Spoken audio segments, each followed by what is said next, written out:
Hi all vintage lovers, here is my stereo compact studio.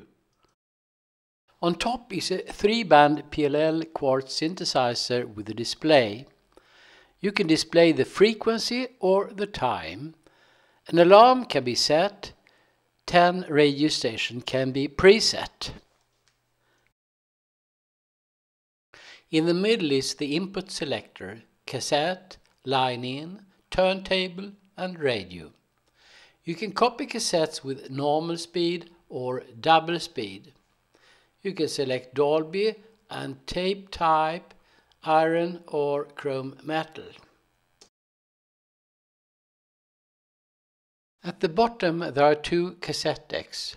You can only record on the second deck.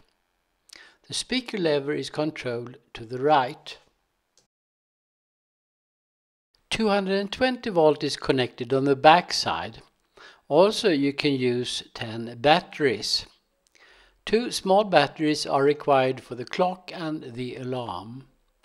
There are RCA connectors for turntable, line in and line out.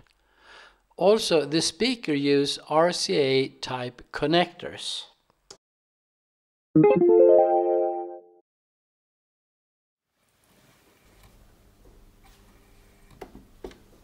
If I were you,